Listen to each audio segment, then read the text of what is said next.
Oke, nah sekarang kita mulai masuk penjelasan dulu teori.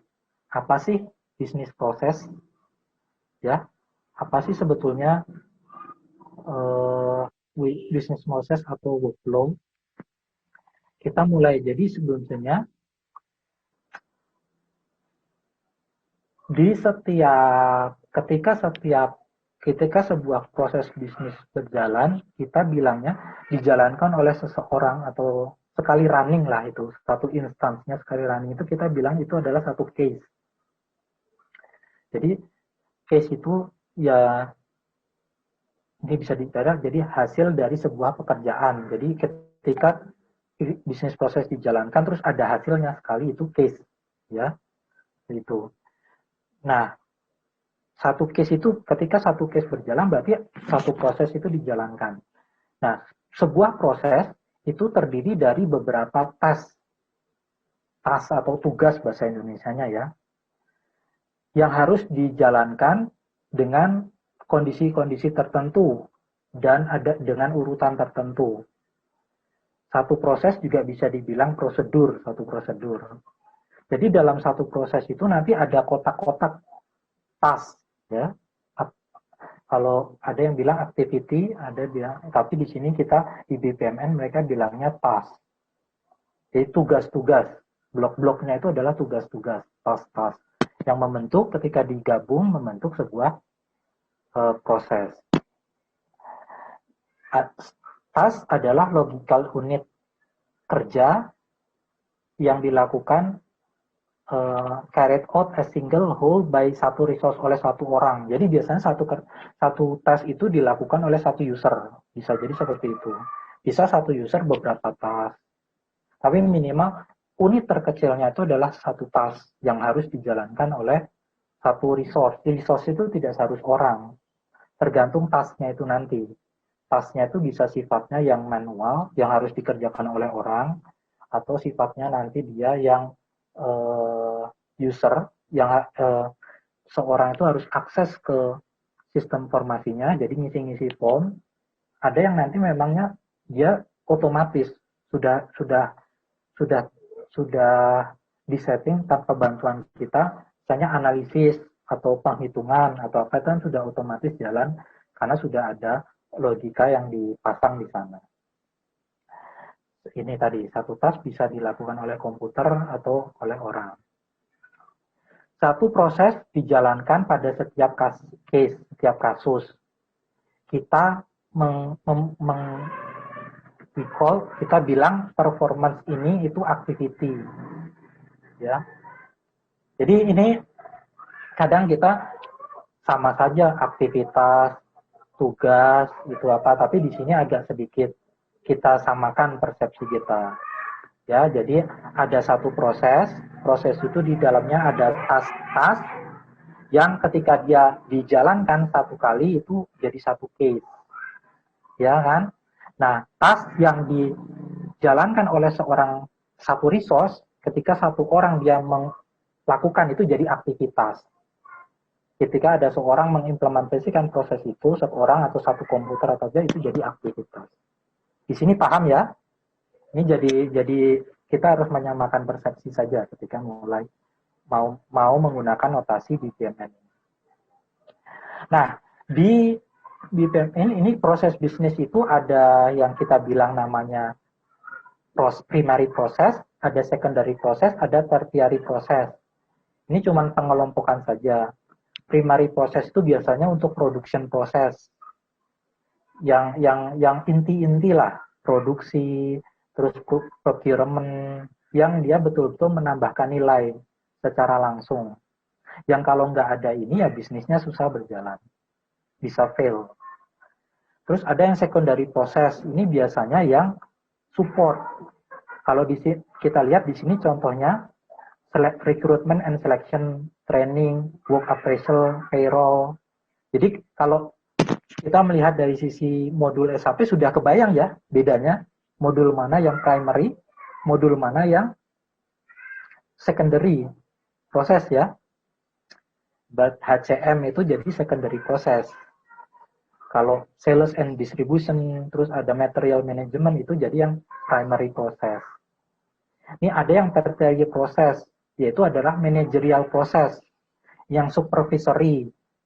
Jadi kalau dalam satu tim itu ada orang yang bekerja, selalu biasanya ada satu yang manajernya, kepala tim. Dia fungsinya mengontrol saja. Seperti itu kan? Ada nggak kira-kira modul yang kita tahu di SAP yang bisa masuk di tertiary proses? Ada yang bisa jawab? Kira-kira ada nggak dari 6 modul yang kalian tahu? Controlling, Pak. Nah, ya paling dekat controlling kan? Lihat nih. Encompass maintenance of contact with financier and other stakeholders.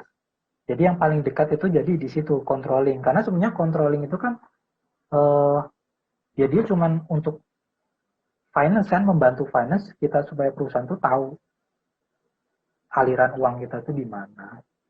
Dari sini jelas ya masing-masing perbedaan dan kira-kira modul-modul itu tuh modul-modul termasuk kategori proses yang apa. Seperti itu. Nah, kemudian ini kita lihat satu contoh dari sebuah workflow. Ini ada tes, dalam sebuah tes ada tugas-tugas di dalam proses 1 sampai 16. Ini tugasnya itu adalah contoh untuk klaim asuransi ya nggak salah. Ya, klaim asuransi. Jadi mulai dari recording receipt of claim, establishing type. Kalau kalian lihat di sini, jadi tes itu sebenarnya bisa dideskripsikan secara panjang. Tapi biasanya ketika dijadikan blok-blok seperti ini ya kita ambil kata-kata yang memang paling representatif untuk menjalankan satu ini tadi itu. Ya, recording the receipt of the claim ya, recording. Establishing the type of claim ya, establish type. Ini aja. Dan biasanya di sini pakainya kata kerja. Ini kesepakatan kita adalah untuk menamai blok-blok task ini kita pakai selalu kata kerja. Ya, bukan kata benda. Jadi nggak bisa di sini adalah receipt, dimasukkan di sini receipt itu nggak bisa. Jadi kata kerjanya apa? Recording receipt misalnya seperti itu. Selalu seperti itu ya untuk di sini. Nah, dari kalau kita lihat ini juga bisa menggambarkan sebuah proses. Kita juga bisa menggambarkan sebuah proses itu dalam bentuk teks seperti ini. 1 sampai 2 ini sebenarnya sudah bisa kita melihat ini proses kan. Tapi kalau dilihat di sini jadi apa? Kalau kita lihat ada sangat menyulitkan. Coba kalau kita gambarkan sebagai sebuah gambar. Ketika ada pilihan ya langsung aja seperti ini. Ya atau tidak. Kalau ya ke sini, kalau tidak kemana, atau balik lagi. Ini kan sebenarnya lebih mudah menggambarkan. Yang segini panjang itu bisa digambarkan dengan seperti ini. Dan lebih saya bilang lebih komplit sebenarnya, lebih komprehensif. Seperti itu. Ini sebenarnya menggambarkan proses. Nah, ada beberapa pattern atau pola yang kalau kita lihat-lihat itu selalu muncul berulang dalam sebuah proses. Ya. Ini pertama adalah apa ya istilahnya? Pertama adalah urutannya, sequence. Jadi sequence adalah urutan. Jadi selalu ada urutan seperti ini. Mana yang nomor 1, mana kemana dari 1, kedua, ketiga, dan keempat itu namanya sequence. Kemudian ada kita namanya pattern kedua adalah paralel. Paralel itu ketika split. Biasanya ketika ada pengambilan keputusan, ya atau tidak, ke 1, kedua, ketiga, keempat itu namanya paralel. Jadi mereka dijalankan secara bersamaan atau pilih salah satu. Kemudian ada iteration. Iteration ini berulang. Ketika ada loop, oh dia kembali lagi. Nah itu selalu ada pola-pola seperti itu di proses itu. Dan kemudian ada selection. Selection ini ketika oh kita akhirnya memilih satu lagi. Tadi ada pilihan banyak, akhirnya satu yang dipilih kita lanjut lagi seperti itu. Synchronization ini sebenarnya ya bisa dibilang pattern juga, tapi ini sekedar kalau dia sudah misah, dia seharusnya nanti balik lagi. Itu satu konvensi ya. Ketika dia misah, dia harusnya nanti gabung lagi ya. Ketika dia paralel, dia harus ada gabung lagi atau pilih salah satu jalan lagi. Karena kalau terus-terusan nanti kan endingnya nggak jelas gitu. Jadi intinya tuh ketika kita mulai itu harus ada selesainya. Paham ya? Itu dalam sebuah proses itu dia harus selesai. Nah, biasa juga untuk apa istilahnya menyederhanakan ketika sebuah proses panjang itu kan bisa jadi rumit. Untuk menyederhanakan tuh ada namanya subproses. Jadi subproses itu nanti di proses yang besar itu kita anggap satu tugas itu adalah satu subproses itu jadi seperti satu tugas. Di mana sebetulnya di subproses itu di dalam tugas itu ada tugas-tugas lain. Cuman kalau kita gambarkan dalam satu kanvas yang besar itu nanti terlalu ribet. Jadi hubungannya sangat ini, jadi bacanya juga susah. Biasanya kadang kita menyederhanakan dengan namanya subproses. Jadi subproses ini sebenarnya sebuah proses yang kita anggap seperti sebuah task. Seperti itu. Yang ketika kita lihat ke dalam, kita jadi ada satu level lebih dalam lagi, itu jadi kita bisa lihat lagi. Itu dalamnya ada proses lagi sebenarnya di dalam. Oke. Nah, sekarang tools untuk workflow, untuk bisnis proses. Ini yang lama banget itu namanya Petrinet. Nah, ini ibaratnya kalau di programming itu mungkin Pascal. Nah, seperti itu. Ada yang pernah dengar Pascal? Mungkin nggak dengar ya, udah C++ kalian mungkin masih dengar.